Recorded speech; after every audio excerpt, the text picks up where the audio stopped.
Let's close the window. Okay. Ready.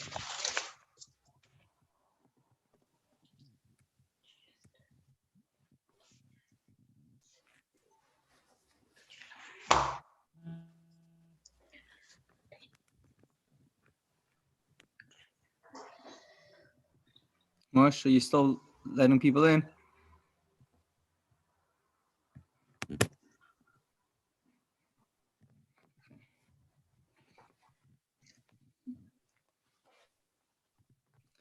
Let's do this.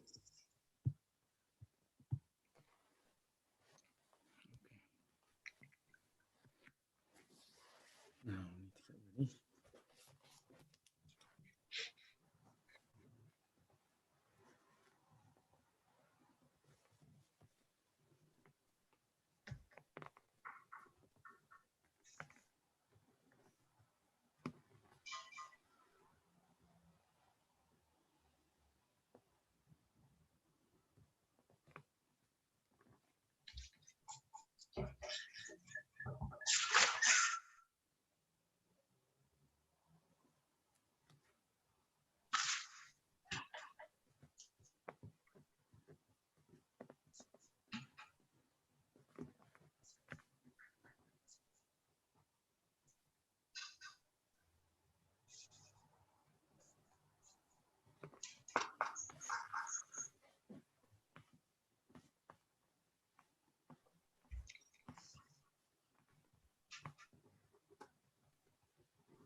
So if we do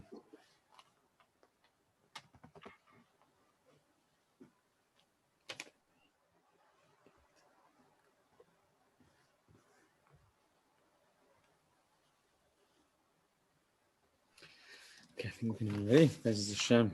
Let's learn another class in Torah. Okay.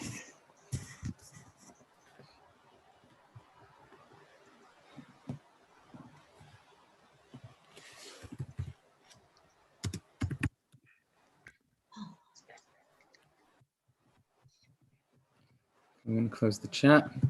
It is 7:30 and we're going to get started. Thank you very much for joining.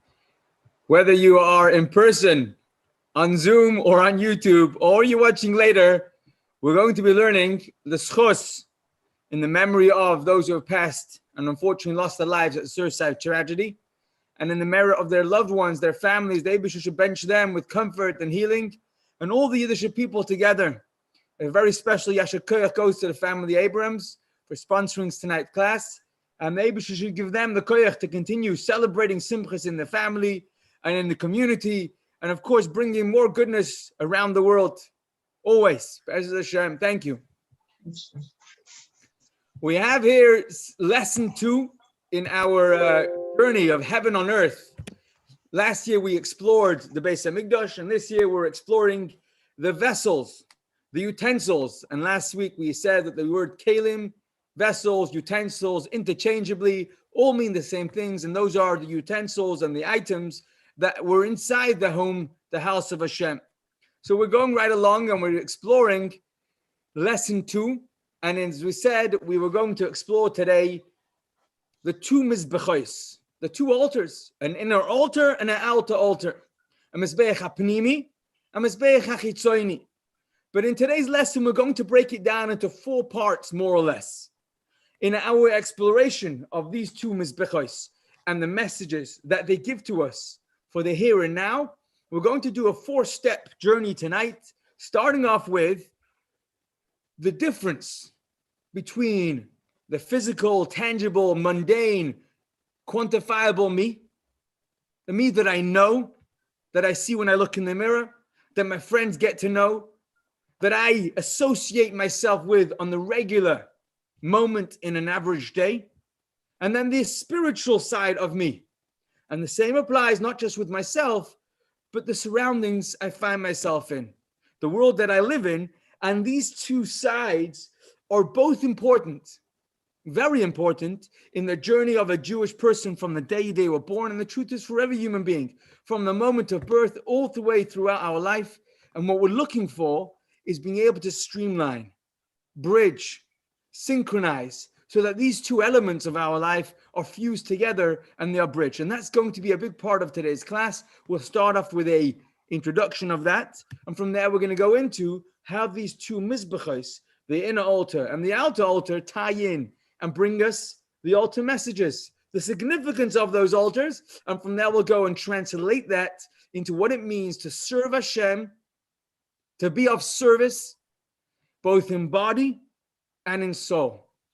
And every aspect of my life is not a part to run away from, but instead to embrace and somehow find how it joins us and brings us together. So that's what we're looking for today. 4 steps, the general gist of the physical and the spiritual, how the two mizbachos relate to that, the significance and the message of each of the mizbachos, and how they tell us, inform our service and our life as purposeful beings. That's today's journey. Here we go. Let's start off with number 1. It's a good place to start.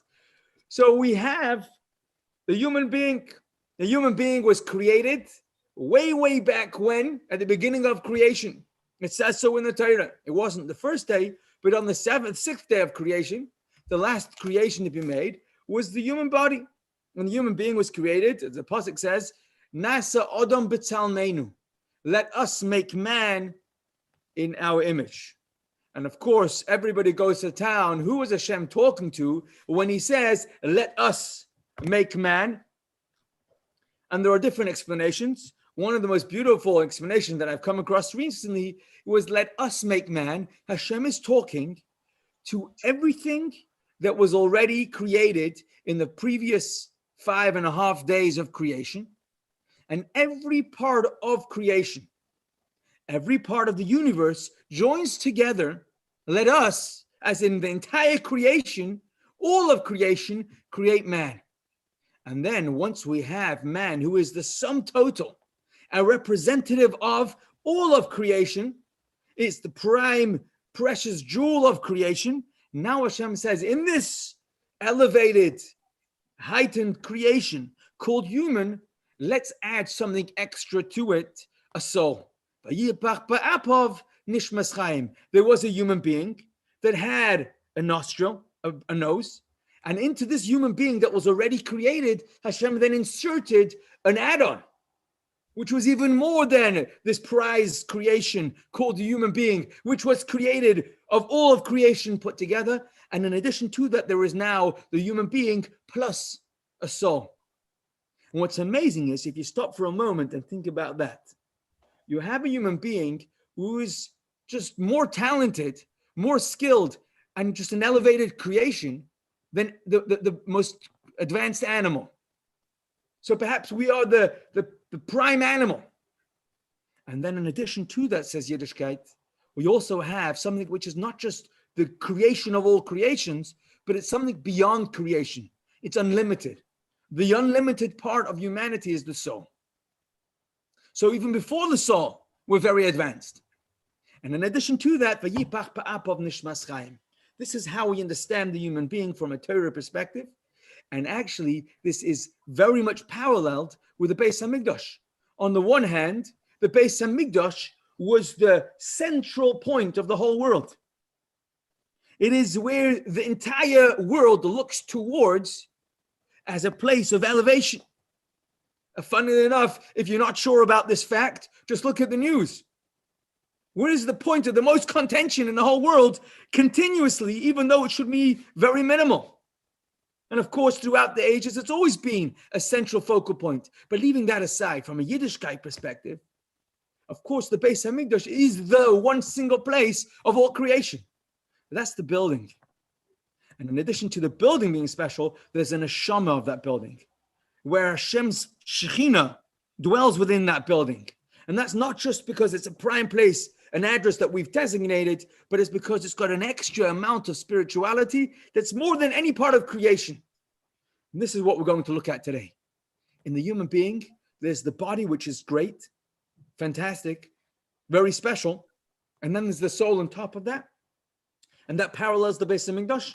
And what we're going to learn is that the physical construction is going to be paralleled within the human being and paralleled in all of creation, as the Rabbeinu Bechaya beautifully explains, that we can look at the Beis HaMikdash and learn for the human mission in life. We're going to do that tonight, B'ezras Hashem, and that's where we're going to go. But before we do that, there's a fantastical sikha that emphasizes how many mitzvahs have a physical part of the mitzvah. The example used in that sikha is tefillin, where you literally got to wrap leather boxes around one's arm. And then in addition to that, there's the kavanah, the intent that comes with the mitzvah.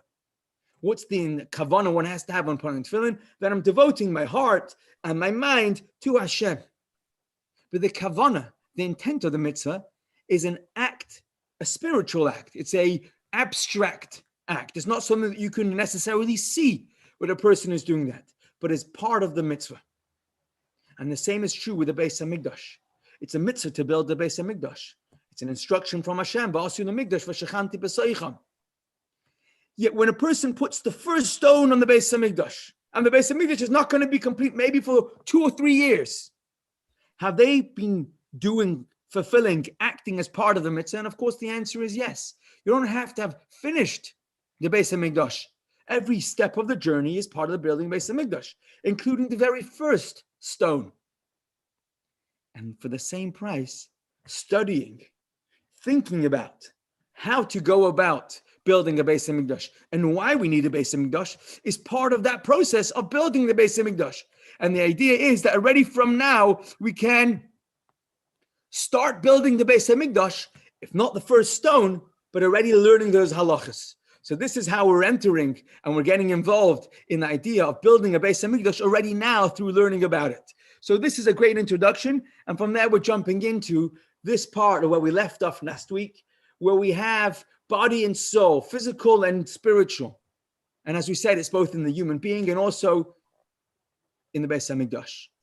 This dual nature is expressed in the highlights between the first Beis HaMikdash and the different highlight that was emphasized in the second Beis HaMikdash. Up to date, we have had the first temple and the second Beis HaMikdash, which we mentioned last week. And of course, the first Beis HaMikdash, which was the first home for Hashem in Yerushalayim, had in it a great emphasis on the spiritual. There was an Aron, which we met last week, was extremely spiritual. It literally had miraculous measurements where it sat in the room and didn't take up space, yet it had its own literal measurements. There were many open miracles that took place in the Beis HaMikdash.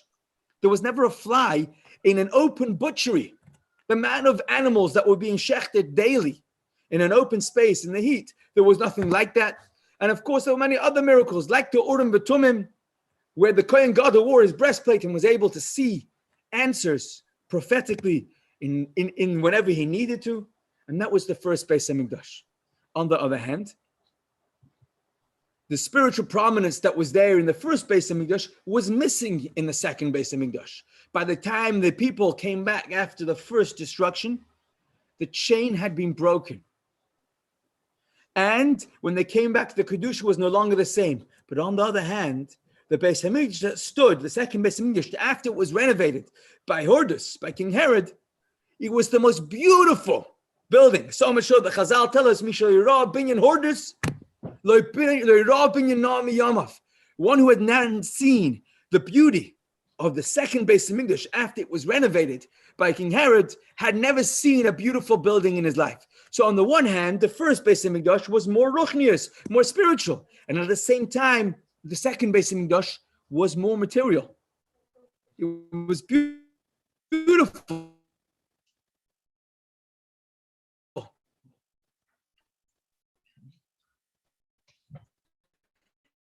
And each one had its form, but also, into this not great. Here we go. But also, it's going to have as well, alongside of that, all the holiness and the spirituality, even more so than before. The pasuk that we learn from this is what Hashem says in Vayikra, "Va'olich eschem koinamios." I will bring you upstanding, upright. And the word koinamios should say koima, which means upright, but koinamios is plural. And of course, Chazal tell us that the plural we're referring to is the both advantages, both of the physical advantage and also the spiritual advantage. In a sense, that's exactly what the third Beis Hamikdash will be all about, the union of both. Because if you think about it, we know what's going on in the physical here and now, but we are told that everything we see here is the mirror reflection. It's mirroring what's going on in the higher worlds, in the ruchnius, in the spiritual worlds. Mashiach is about getting real. That's what Mashiach is. And reality is that physical and spiritual are one thing, just two ways of looking at that same thing. And the Beis Hamikdash, when Mashiach comes, that third Beis Hamikdash will be exactly that. We will look at a beautiful building, materialistically beautiful, and see how it's an expression of beauty and gorgeousness, of Kedusha, of Ruchnius, the fusion, the union of those two aspects. Unfortunately, the destruction of both Beis Hamikdash also mirrored exactly this. The first Beis Hamikdash, which was a spiritual building, was destroyed for a spiritual problem. We didn't respect the Torah enough. V'dir HaKadosh Baruch Hu, the Eibusha overlooked all the cardinal sins, but the Kedusha, the holiness, the spirituality, the Ruchnius of Torah, which was overlooked, caused the destruction of that first Beis Hamikdash, the spiritual Beis Hamikdash. The physical mirroring the spiritual. And of course, the second Beis Hamikdash, we know, the problem, of course, was asinas chinam. There wasn't enough love going around. Love for a fellow human being, which is a physical problem. And of course, the second Beis Hamikdash was destroyed. And in order to get to the third Beis Hamikdash, we need to rectify both. Build upon our ruchnis and not overlook our gashmius, our mundaneness, our material reality. And the union of both is what's going to bring a third Beis Hamikdash, which will be the beauty of both. And that's why tonight's class is so relevant, learning about the Mizbechos and how they brought together those two. Okay, so this was our first step, understanding the fusion, the fusion of the physical and the spiritual, and why it's relevant. Moving on to part two, and that's going to be describing and exploring these two Mizbechos. So last week we made a big focus on the Aharon, and the Aharon was the innermost utensil. It was made last, but it was made first, but used last, because it was the deepest one all the way inside. And then we have this week, we're moving on from there, and we're going to be exploring, the Avodah. Not so much the Torah, the Luchos that were inside the Aharon, but instead the Mizbeach, which corresponds to Karbanos, offerings, which today is by way of service of davening. And that's going to be our main focus. Fascinatingly, the Mizbechos were the center of the Beis Hamikdash. On the map, on the picture of where you look at the Mizbech, it was the central point. Every time someone came to the Beis Hamikdash, they had to use the Mizbech. Everybody came and had to bring v'lo yiro panei reikam. You couldn't come empty-handed. When you came to visit the Holy Beis Hamikdash, your first step or one of your prime focuses was the Mizbech, the service part. And in that sense, it's much more closer to the fellow human being when we look at the Mizbeach, even if it's not the final destination. If you look at how many halachas in the Beis Hamikdash are connected to the Mizbeach, there is an enormous amount that are connected to the Karbanos and the building Mizbeach. The Rambam argues that was the purpose of the whole Beis Hamikdash. The Ramban adds that the Shechina only came, the Hashem's presence is only available once the Mizbeach was activated. And the Minchas Chinuch says it wasn't called the Beis Hamikdash until they had Karbanos. So this is what we're learning, that the Avodah, the service, the personal connection that took place in the Beis Hamikdash revolved around, and the central part was the Mizbeach, which today corresponds to davening, prayer, and service of Hashem. If anyone has any questions, comments, or suggestions, now's a good time to unmute, and we're happy to take any questions. Okay, as we move right along, if you have questions later on, please feel free. We're going to start off with exploring the Mizbeach, and we're going to do that starting off with a little video clip that is going to describe the outer of the two altars. There's an inner and an outer. The outer altar, Mizbeach HaChitzoin, is also known as the Mizbeach HaNechoshus, the copper Mizbeach. The earthen Mizbeach of the sacrifices, sacrificial Mizbeachos, it's all the same thing, and we're going to explore the details of this Mizbeach first. Here's a quick video, and then we'll go in. In the courtyard is the Mizbach HaNechoshus, the copper altar. This is where the offerings, the karbonos, were brought. It was hollow and filled with earth. At its top, the four corners extended upward. The altar was surrounded by an ornate engraved copper band and a copper netting. The Kohanim walked up a kevesh, a long ramp, to get to the top. In the interactive part of the program, as we walk through the Mishkan, we can climb that ramp and see the fire that burned continuously on top of the Mizbeach.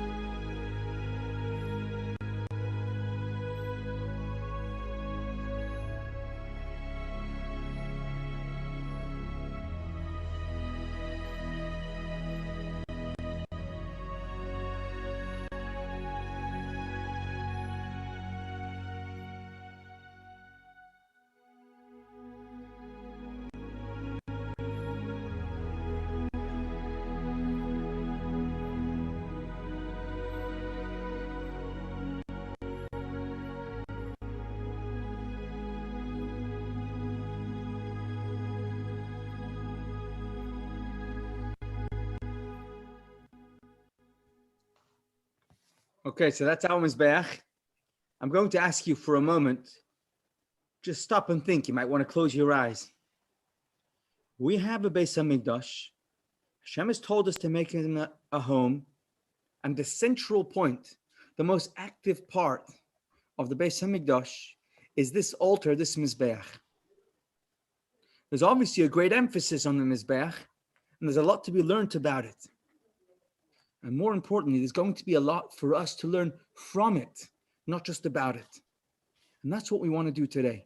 We want to explore the Mizbeach and see how it helps us in this year, in this month, in this time, and today, how it can help us become more efficient, more productive, more purposeful, uplifted, passionate Yidden who are charging towards Gola, storming forward with the knowledge and the power that this Mizbeach can empower us with. So let's do a little bit of exploring the details of the Mizbeach. And of course, the first part to start from would be to look at where the instructions in the Torah tell us about it. It happens to be that the instructions of the Mizbeach are found twice in the Torah. The first time is immediately following the Aseres HaDibros. We hear the Ten Commandments in Parashas Yisro in chapter 20 of Exodus of Beisei Shemais, and already we find out, we haven't even heard of the home for Hashem, but we hear the halachas of a Mizbeach, of an altar. And then, later on in Parashas Teruma, chapter 27 of Exodus, there we have again, together and alongside all the other rules of the Mishkan, of the home for Hashem, we have once again the halachas of the Mizbeach. The first time we learn about the Mizbeach, it wasn't in association with the mobile temple, the tabernacle, the Mishkan, that the Yidden were going to build. It was just a general set of rules. Any Mizbeach. For now, for later, for whenever, there are rules for the Mizbeach, general rules. And then we have again specific halachas, specific sets of rules in the second set of instructions, and there it's specific to the tabernacle's altar, the Mishkan's Mizbeach. So let's start off with the first set, and then we'll glean all the information, the details that we learn about a general Mizbeach anywhere in history. And from there, we'll go on to what happens specifically in the Mishkan and then in the later Mizbeachos. So starting off from the beginning, the very first set of instructions, we're not going to do it in the text, but we will do it on the screen. You can always check it up. It's chapter 20, the end of Parashas Yisro. So you have Mizbeach. It's got a ramp, as you can see, and there's a platform upon which a sacrificial offering an animal that was slaughtered for Hashem would be brought up as a gift to Hashem and burnt up there on top of that platform coming up the ramp. But it's specific. First of all, the halacha tells us it must be built on the ground. It can't be on a stage. The mizbeach must be placed directly on the ground. Number two, it was hollow and filled with earth. Number three, it has to be made from any material, but the Torah does say that eventually it will be made from stone. And that was an upgrade that wasn't going to happen on a traveling mizbeach. You can imagine that carrying a stone altar around would be hard, but a hollow mizbeach that would be made from copper, as we'll learn later, that was okay. But once they made it to Eretz Yisrael, it will eventually be made from stone. This is an interesting one. The pasuk tells us that it cannot be made with metal. You can't smooth it out. You can't cut it up. In order to make the shape of that mizbeach, you have to use other materials, not metal, to be able to cut it, which became a challenge when they made the stone mizbeach in the times of King Solomon, Shlomo HaMelech. But one other interesting halacha is the ramp. The ramp was a very particular halacha that said the kohanim may not go up to the mizbeach on steps. It had to be a ramp. Of course, you've got to imagine if it was raining or it was slippery, they had to have all sorts of health and safety control to be able to allow them to not slip. There was salt on the ramp, but that was the general idea, a mitzvah to make sure that it's only a ramp. These are some of the details that are in the general set of instructions the first time round. Now let's look at how it actually in the second set of instructions, which as we said was specific to the Mizbeach HaChitzah and the way it was in the Mishkan. And here we have, for starters, it's not just a simple make yourself an altar. It's complex. It's very detailed. And the construction had to be made in a particular way. So let's learn it. For starters, hollow, as we learned earlier. It was hollow, but in the mobile Mizbeach, for the mobile Mishkan, it was made out of acacia wood, and it was coated with copper. It was also built with 3 sections. It had to be built with a foundational section, and then the base section, so it gave it height. And then on top of that was the top section, which is called the altar section, the Mizbeach section, that was sat on top of the base, which was on top of the foundation. That's how the Mizbeach was made specifically. Let's learn some more details, starting off with measurements. How tall was the Mizbeach? So, of course, you can imagine it's not straightforward. It doesn't say it clearly in the pasuk, and it becomes a machlokas, a dispute. Then we know that the Mizbeach, the altar, was 3 cubits high. And as we said last week, a cubit, an amma, is about 1.5 feet. So you're talking about 4.5 feet, roughly, tall. Rabbi Yehuda argues that that was the sum total of the entire structure. And to him, that makes sense. A 4.5 foot tall structure, you can carry it when you're traveling down in the desert. Rabbi Yossi argues, no. It was altogether 10 amas high. 10 times 1.5 feet is 15 foot tall. That's quite tall. Think about how tall the room you're sitting in is. It's as tall as a bungalow. It's a 1-story house. That's the height of the Mizbeach, according to Rabbi Yossi. How does he explain the 3 amma measurement? And he says the 3 amas was just the top part.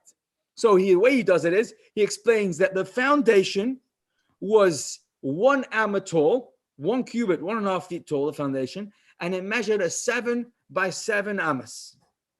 7 cubits by 7 cubits. The next section, which we call the base, was a further 6 amas tall. You now have 7 amas off the ground, and that's 5 by 5 cubits. It's gone in 1 cubit, 1 amma on each side. So 7 becomes short on 1 on each side, becomes 5. 5 by 5 square. And then you have the top section, which as we called was the altar section. And he says that was the area that was 3 cubits tall. It was 5 by 5 again, but altogether the height, if you count the foundation, the base, he says there was an additional ledge, part of the complexity and the specifics of the construction, plus the altar height, altogether was 10 amas tall. And you've got to imagine a 15-foot tall structure. And it's like 12.5, what's 7 plus 4.5 plus 3.5 is 10.5 foot wide. It's a very large structure, and that's the Mizbeach. That's how the Mizbeach is. And on the top there, you have those horns, those extra little pieces that are 1 cubit tall. and in the middle is where the fire was. So he says, how do you have this structure and make it beautiful? How do you make it special? There was a special lattice, a mesh that went around, and that was the halfway point of the Mizbeach, which meant it was the top amma of the base. You can see on the screen here, you'll have the foundation, most of the base, and then the lattice, and right on top of that would be the ledge. Now, you've got to also include the rings that were placed on each side with the poles that went through those rings through which they would carry this mobile Mishkan, mobile Mizbeach, and of course there was the fire on the top. He also adds in, says Rabbi Yossi, that besides for a fire on the top of that large area, which was 5 by 5 amos, that's almost 8 foot by 8 foot roughly, there was area to walk around for the kohanim to get on top of that Mizbeach and be able to feed the flames, and also to make sure that the meat went into the fire so that it was burnt accordingly on top of the Mizbeach. This is the dimensions of the Mizbeach in the mobile Mishkan. How did it look like once they settled down and they built the permanent house for Hashem, the Beis HaMikdash? So then they upgraded it and they made it larger. In the first Beis HaMikdash, Shlomo HaMelech, as we've said already, made it out of stone instead of copper. And it's a fascinating story of how he was able to make a stone Mizbeach without using any metal to form or to cut or to smoothen the walls and the stones that were used. We then also had that he turned the entire block Mizbeach into a single block. He used cement, and he used cement to straighten out the surfaces. But of course, he didn't use a metal trowel to put that cement on, because that would disqualify the Mizbeach, certainly if it touched one of the stones. He would have to use trowels that were made out of other materials in order to replace that cement. But in addition to that, he largely expanded the Mizbeach to accommodate the great increase in population of the Jewish people and the karbanos that would have been coming with that. So instead of having a 7 by 7 amma foundation, he turned it times 4. It was 28 by 28 ammas. That's big. That's very big. And then, of course, the next level up was only 1 amma shorter, so it became a 26 by 26. And the altar area, 1 shorter, became a 24 by 24. And of course, you had the corners, which are 1 by 1. And then he had the walkway that walked around for the kohanim. That top area, which was the area where the karbanos were actually burnt and offered, was 20 ammas by 20 ammas, 30 foot by 30 foot. Just think about how large an area on the top of the Mizbeach was. And in his day, it wasn't just one fire. There was often as much as 4 fires going on for the different things on the top of the Mizbeach to be able to accommodate the large amount of karbanos. You might notice in this picture, there's also a red line on the stone Mizbeach, and that was the halfway point, which was necessary in order to know which areas or for which different types of karbanos, which was important for the halachas of running the Beis HaMikdash. So this is how it looked in the first Beis HaMikdash. How did it look in the second Beis HaMikdash? In the second Beis HaMikdash, they made it even bigger. So if the base in the first Beis HaMikdash was 28 by 28 ammas, in the second Beis HaMikdash, it was as large as 32 ammas by 32 ammas. That's roughly 45 foot. Think of how big 45 foot squared was the size of a small house. And that's before you add on the dimensions of the ramp that led up towards that. The ramp was 32 ammas long, 16 ammas wide. It was a very, very large structure. And of course, the question we ask ourselves, why did they change the Mizbeach? Who told them to make this change? And of course, the answer is there was a prophecy from Hashem. And the Rambam goes as far as to say there was actually 3 Nevi'im, 3 prophets that came. One gave the exact place of where the Mizbeach has to be. The second one gave the dimensions. And of course, the third one gave the halacha that the Mizbeach goes live even without a Beis HaMikdash around, which ties into what we were saying before. The Mizbeach is a focal central part of the Beis HaMikdash, and if we're going to learn a lesson for our personal life, learning from the Mizbeach is a great place to start. A few more interesting tidbits of information from Mishnayos and Midos. In the second Beis Hamikdash, the foundation didn't go on all four sides. It was on mainly on the north and the west side completely, and it went only one amma in the other two sides, the south and the east. The southwestern corner, the Mishnah tells us, had two drain-like nostrils, it's called, where they would be able to pour libations down into the openings. And next to them, there was a slab of the tiles, the stone tiles that would open up, and you could get down in there to clean out the pit of where those drains would go into. We learn about the ramp in the Mizbeach being 32 amas long. We learn about the stones and where they came from Beis Kerem, from the virgin soil that was taken out that had never been used for metal. And we learn about the Mizbeach being whitewashed and further prepared twice a year, once before Pesach and once before Sukkot.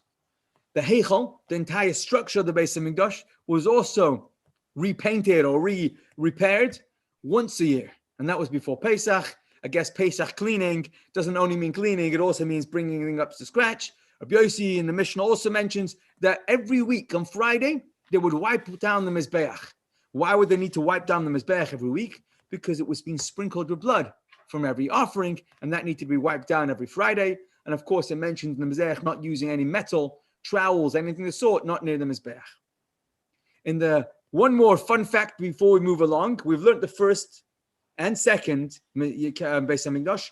The third Beis Hamikdash, we've never seen it yet, but the Navi in Yecheskel tells us, Ezekiel tells us that the third Beis Hamikdash will be 32 by 32, but the foundation won't be 32 by 1 amma high, it's going to be made 2 ammas high. And the base will be 30 by 30, but it won't be 5 ammas high, it's going to be 4 ammas high. And the Mizbeach part will be 4 ammas high, not 3. So instead of having 1, 6, 3, we'll have 2, 4, and 4. That didn't happen yet, because as we said, the Rambam pointed out there was 3 prophets, one of them giving us the exact dimensions of the Mizbeach, and that's what, of course, what we followed in the second Beis Hamikdash. Okay, location of the Mizbeach, the location of the altar was very precise, and that was right there, outside the building of the Beis Hamikdash, as you can see in the screen. It was more or less the center of the entire compound, and it was right outside the actual building. Of course, you couldn't have a smoking big bonfire indoors anyhow, but the correct place for this is in the chutzner, in the courtyard, right there at the central point. Let's learn a little bit more about this location of the Mizbeach inside Yerushalayim, inside the Beis Hamikdash. And as the Rambam points out, that the location of the Mizbeach has enormous significance of events that took place from the beginning of time, going all the way back to Avraham Avinu, the Akedah, where he found the ram, where he put his son on the altar, was exactly this place, which explains why we would have a Navi to tell us on the second Beis Hamikdash where that is. Go even earlier in time, Noach came out of the Teva. After the flood, Noah comes out of the ark and he brings a carbon thanks to Hashem. That was also in exactly this place. Earlier still, the famous story of Cain and Abel, where they both brought an offering to Hashem and Hevel's was accepted, says the Rambam that was exactly here in this very spot. Even earlier still, says the Rambam, Adam Arishon, after he was created, brought offerings to Hashem, boy of a Nizbach, that was also in this place. And even earlier still, says the Rambam, Adam, Mimkem Kaparase Nivra, human being, was created from the very place of where the altar will bring atonement for himself, which ties us straight back in. Hashem is creating a human being on a mission to make a difference in this world. This idea of having a Mizbeach to hand and what the Mizbeach teaches us is built into the very creation of humanity. This is, of course, an important lesson. So we've explored a little bit the details of the outer Mizbeach. We called it Mizbeach Achitzon, the Mizbeach Hanachoshes, the outer Mizbeach, the copper Mizbeach, the Urdum Mizbeach, the sacrificial Mizbeach, and now let's focus on the second Mizbeach, the details of the inner Mizbeach, the Mizbeach HaZahav. Let's do a quick short video. Here we go. Inside the Mishkan structure, there was a gold altar, much smaller than the one in the courtyard. This was the Mizbach HaKetores, the incense altar. Using coals taken from the large outer altar, The Kohanim would burn Ketores on this altar twice every day.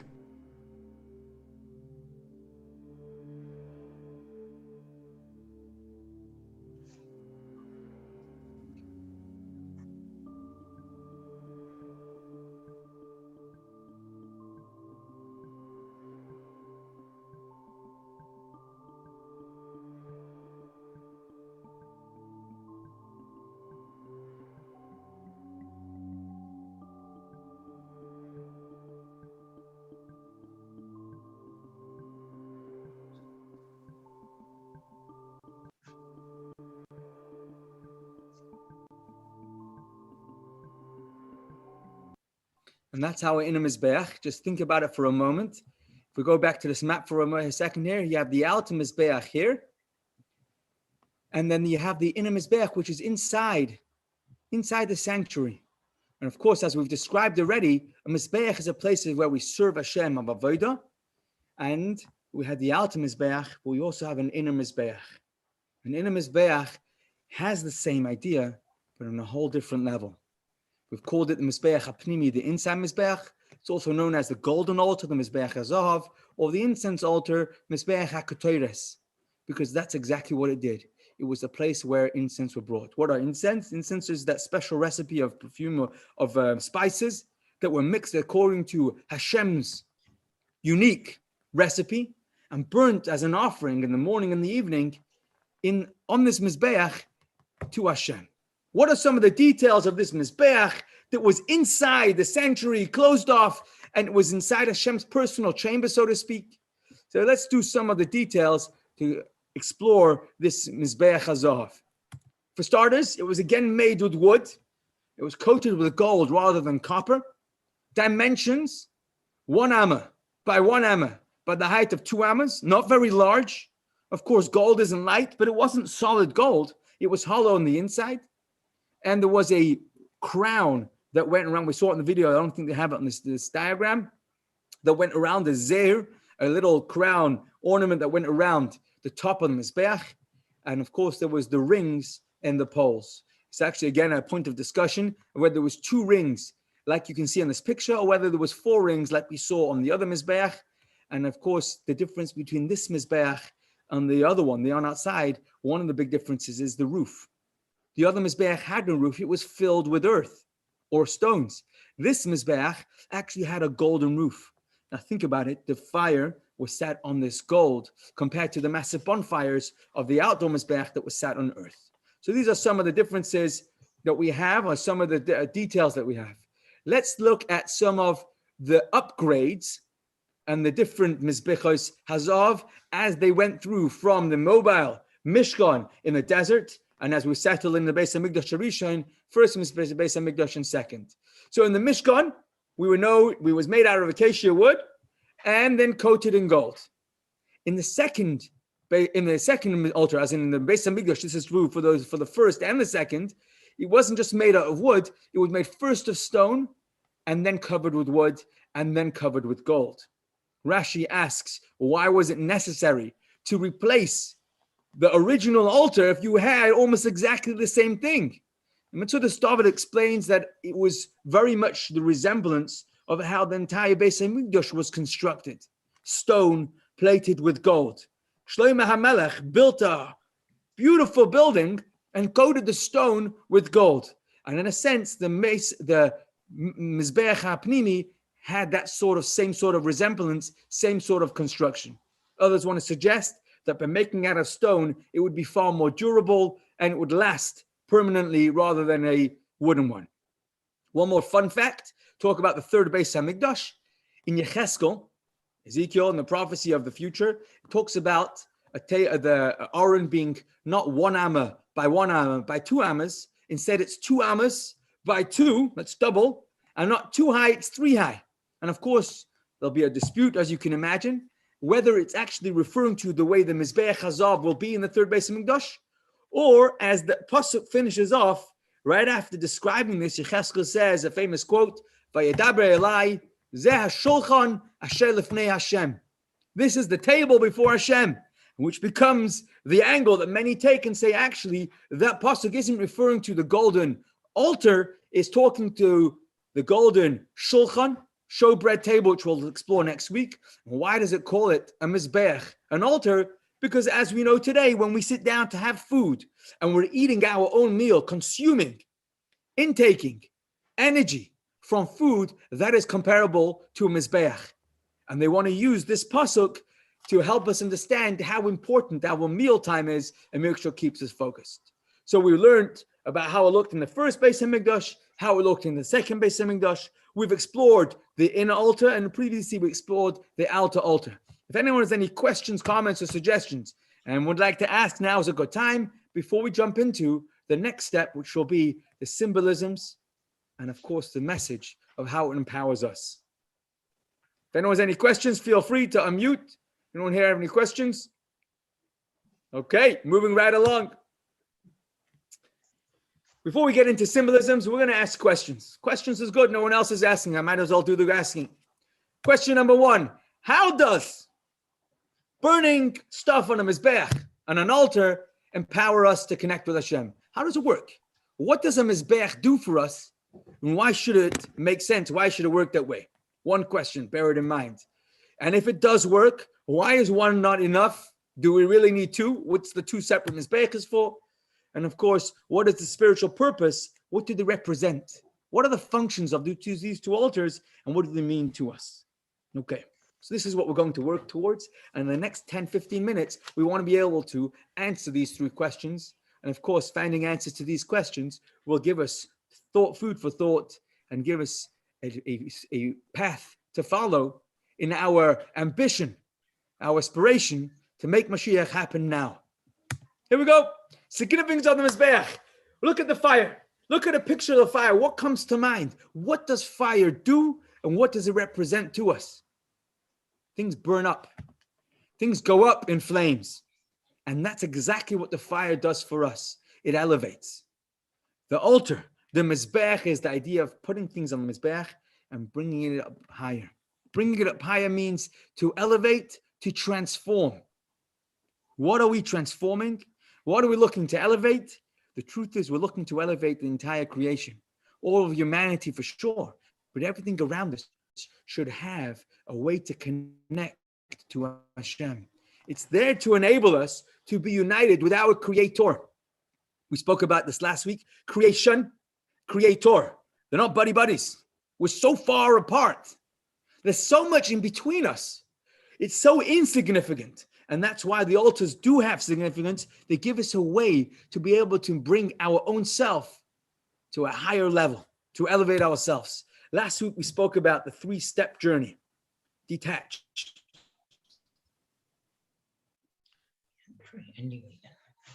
Clear the fog. We get eats our eye from every single part of our life. And we said, once we detach, don't stay there. Re-enter. Tahara, like the kira was to wash away the filth. But don't stop there. From Tahara, we need to journey into Kedusha. And Kedusha means that items are not removed, they're engaged in a holy way. And the union comes from that. So if the kiyar was detachment, the arim was re-entry, today we're learning the process. The kiyar was the very first entry point, the first step. The arim was all the way inside. Today we're learning the journey, the process, the union as it brings. And this is what we want to look at. The Mizbeach is that process, the union of fusing these two things together. How we elevate ourselves and, of course, our world around us, our family, our friends, our items, our things, our stuff, and make it that we're not only detached from the facade, but we're actually engaged in a holy way. Everything about my life, everything that I'm engaging in is uplifted, is elevated. The Mizbeach is this. And this is what we're looking to explore today. We've got two ways to look at it, and that's going to be the Mizbeach HaChitzon and the Mizbeach HaPnimi, the out and the inner Mizbeach, and we need both. We need to be looking at everything as the body of the thing, of the item, of the being, and the soul of that very same thing. And let's just put a few things into body, soul, 2 columns, the physical and the spiritual of every item, the tool that brings us to a goal. So if you have a goal to get to, that's the soul of where you're headed. The tools to get you there is the body of how you're going to get to that goal. Last week we used the word circumstantial and essential. things that meet the eye and what it's really all about. And then, of course, we have creation and the spark that vivifies it, that enlivens it, and that in our today's lesson, in our lesson today, is going to be the outer Mizbeach, the surface Mizbeach, the beginning, the outdoor one. Compare that to the inner Mizbeach, which will be like the soul Mizbeach, Mizbeach HaZahav, the inside one. Which type of offerings went on the body Mizbeach? Animals. Which type of offerings went on the inner Mizbeach? Only ketores, only spices, smelling stuff. Interesting. And this is going to be the first of our comparisons between the outer and inner Mizbeach. Watch this. Number one, as we just said, the animals on the outer Mizbeach, the bodily Mizbeach, and then the inner Mizbeach, only incense. Amazingly, in the outer Mizbeach, every animal that went on the Mizbeach had to be 100% kosher. In the inner Mizbeach, it wasn't so caught up in that creational level. And you had actually ingredients in the incense mixture, in that recipe, that was unkosher. The myrrh was blood from a non-kosher animal. And it was mixed into that because on the internal Mizbeach, the soul of creation doesn't have to be limited by what we can handle and not. It's beyond our own measure, an inner Mizbeach. Let's look further. On the outer Mizbeach, they would bring mainly meat, but also there was bread offerings, meal offerings. There was wine offerings, water offerings, oil offerings. There was salt, stuff that feed us. And we offer that up on the Mizbeach. I went on the inner Mizbeach, scent, smell, a spiritual, a more abstract pleasure, a pleasure which we are told the soul enjoys. A soulful offering went on the inner Mizbeach. Go further. Of course, we mentioned the outdoor, exterior, surface level Mizbeach versus an indoor, inner Mizbeach. The outdoor Mizbeach was made out of copper. We did a bit of this last week when we explored the Kiyar, the wash basin made out of copper. Copper is nechoshes, comes from the word of brazenness. And of course, the Mizbeach is there to atone and to elevate the brazenness, the chutzpah, the coarseness of the human condition. Whereas the inner Mizbeach, made out of gold, represents the pure golden love that a neshama has for Hashem. And last but not least, the fire burning on the outer Mizbeach was made out of wood, a big consuming, fiery, flaming fire, corresponding to the fiery love we're trying to ignite within ourselves, crackling with noise of a wooden fire. Resistance is what makes that noise. And that's exactly what the human condition is. We want to be good. It's not easy. And when we overcome that resistance, that's the elevation. But it's not a smooth, easy process. Compare that to a quiet, deeper inner flame of a coal, where it's not crackling, it's just burning softly. And that's the no resistance fire of a soul that's connected to Hashem. Two types of mizbechos, both are there. The bodily connection to Hashem and the soulful connection to Hashem. It's also two stages in the union and the connection that we have for Hashem. We have an attachment compared to a connection. You get close to somebody or you get connected to somebody. Close to something or connected to that same thing. Devekos versus iskashrus. And that's exactly the difference. Korban comes from the word karov. Ketores comes from the similar word in Aramaic, which means katar, a knot. So you can get close to Hashem on the outer Mizbeach, but on the inner Mizbeach, you don't only get close to Hashem, it's an internal connection. Of course, the outer bodily brings us close to Hashem, but we are still human. The soul, the inner Mizbeach, is united, is tied up, is connected with Hashem. And these are the two stages in the one union that we're doing from a bodily starting point and from a soulful starting point. It's both me. And all of me is part of the connection. None of me is excluded. There's an outer part, there's an inner part, but it's all part of that union. This is what we're learning from Mizbeches and why there's a need for two. Let's try and translate this into human service, and then we'll stop for questions. From the beginning of time, Human beings were created to serve. We sometimes think, oh, why was I created? To have fun, to enjoy myself. Of course, we know that's foolish to say. But I know I was created to serve Hashem. And in order to serve Hashem, we look at the Mizbeach, and it teaches us tricks of life, human hacks. How can we get to that place where we know we want to be in service and not in a drag? Not I'm like, oh no, not another day, but I'm full of life as I wake up. Come, let's look at the Mizbeach. Let's explore how Hashem builds it into the life lessons we're learning today and tells us how to do it. Let's start though from the beginning. Before we get to the Mizbeach, we have to prepare that offering that's going to go on the Mizbeach. And let's start off with the bodily Mizbeach, the Mizbeach HaChitzon, the external Mizbeach that we're much more familiar with. We know who we are, we know what we're challenged with, and we know what we think about most of the day. So the first step is an animal comes in from a fenced area. It's looked after. We fence in an animal that it doesn't run wild, it doesn't get hurt. And to us, we look at ourselves and we tell ourselves, we need a fence. We need a routine. We need to develop good habits. And developing good habits doesn't come from nature, it's nurture. I can have all the excuses in the book. No one ever told me. I was brought up here and I was never told that I didn't know. But this is where we start from. We start from wherever I'm up to now. Wherever it is that I'm up to, let's start creating good routines, good habits, habits that include being extra nice, even if it's a ritual, even if it's mechanical, but starting to get into a routine of doing good things. Maybe it's davening. Maybe it's making sure that I put my hand in my pocket, take out my own money and give it away to somebody else called tzedakah. But I get into a habit of where I'm training myself to do positive things. Another important thing is that once you have that animal, it has to be looked through, it has to be appraised, it has to be checked over. And I need to be comfortable looking at myself and saying to myself, what am I good at? And what am I not good at? That's another important lesson. So I get myself into good habits, but I don't stop there. I'm always ready to improve. What can I improve?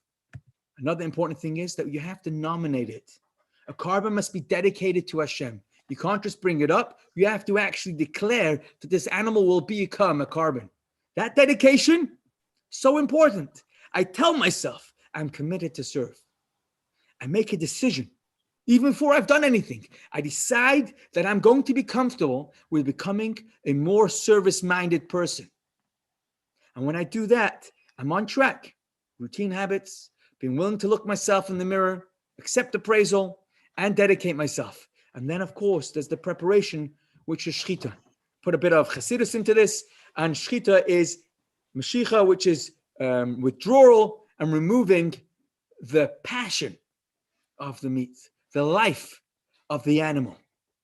You don't want to get rid of the meat. We need that meat. The meat's important, but the life that drives it, the lust that drives that physicality, that needs to be toned down, withdrawn.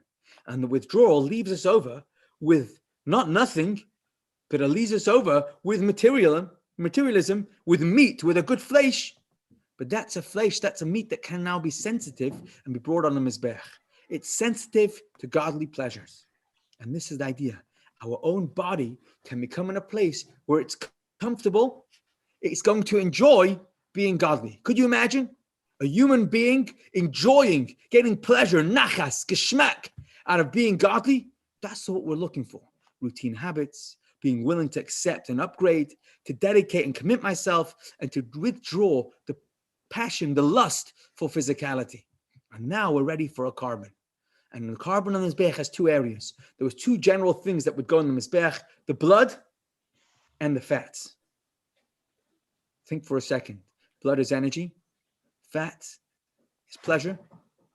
We need to be willing to upgrade the blood, the energy, be willing to think and feel godliness, divine. Think Jewish. Think like a Yid. It's something that takes time. But we can change how we think. We can spend time with Hashem and develop a way to think. Bring the blood, the boilingness, the energy of how we think and how we feel to Hashem. And of course, we already said the pleasures of life. There are many different types of pleasures. Learning a new pleasure isn't unheard of. We can learn the pleasure of godliness. And when we do that, that's called elevating. That's called transforming. So if we sum it up and wrap up tonight's class, point number one, we said that there are steps in creating the journey from godliness, from physicality to becoming holy. The first step was prepare yourselves to be a mensch. Prepare yourself to be a mensch means to start behaving in a way that's menschlich, and then become sensitive to godliness. Learn to develop a godliness. How so? There was an inner mizbech. The soul service is connected with Creator all the time. It's deeper than anything. It's deeper even than the non-kosher ingredient that went in it. It's deeper even than the non-kosher sin that I might have done. It's a soul. We have two mizbechos. An outer mizbech, that's technical growth to Hashem, and an inner mizbech, that's just a soul. It's just an neshama. And we use them both. Amazingly, where would the fire for the outer mizbech come from? It comes from where would the fire for the inner mizbech come from? From the outdoor mizbech. You want to ignite your soul? You want to be a soul-minded person? Don't start indoors. Start on the action. Start on Hamaisa Huek, start where it counts. Become a mensch. And I let myself grow, nominate, dedicate myself to becoming, and this is who I'm going to be. And that's where the coals come from. Wherever I am up to, that's where I should start from. That's where the animal starts getting prepared to be brought on that mizbeach. And from there also the neshama will shine. The coals will come from as well. But point number 4 is very importantly, remind ourselves that although we're constantly looking to upgrade, but don't leave any part of me out. Even the side of me that I wish nobody will ever know. I'm so embarrassed about that side of me. I'm so embarrassed that that's part of me. That's part of the animal, and it's okay. Because animals come to an elevated stage when they go on a mizbeach, when they go through this journey. But here's the trick. This is, I think, probably one of the most important tricks to know. Although my soul is somewhere deep, deep inside, don't stop there. Don't wait for your soul to come out. Remind yourself that inside me, there's always a burning soul. It might not be in the conscious self, but it's always there. All it takes, though, is a little bit of sensitivity and sensitize myself to let that shine through. Can I do this? Of course I can. How so? Allow myself to become a little bit more of a mensch, a little bit more sensitive to godliness. And this is the journey of the mizbechos, taking simple mundaneness and making it holy. A journey of being able to bring a carbon to elevate ourselves to Hashem. If you think that, so what's the big deal and why we're making such a significant lesson out of this? This was the center focal point of the whole Beis Hamikdash, the whole home for Hashem. This is what it's all about. Taking simple things that are animalistic and making it Kedusha, making it holy. This journey of the Mizbeach is the ultimate path. And what we're saying is we can start living Mashiach now. Let's start living Mashiachdik. Let's switch it on. Be'ezras Hashem, next week we'll be learning the last 2 Kalim, the Shulchan and the Menorah. We look forward to welcoming you same time, same place. I just want to say once again a very special Yasher Koyach to Family Abrams for generously sponsoring tonight's class in memory of those who passed in the suicide tragedy. And in the merit of the loved ones, may Hashem grant them comfort and healing amongst all of our people. If anyone would like to sponsor next week's class, you're more than welcome to get in touch. And wishing you all a wonderful week and a blessed week with Toiv HaNirah Nigla. Thank you for joining and wishing you all the best. Thank you so much. Take care. 5 pages of notes to read now.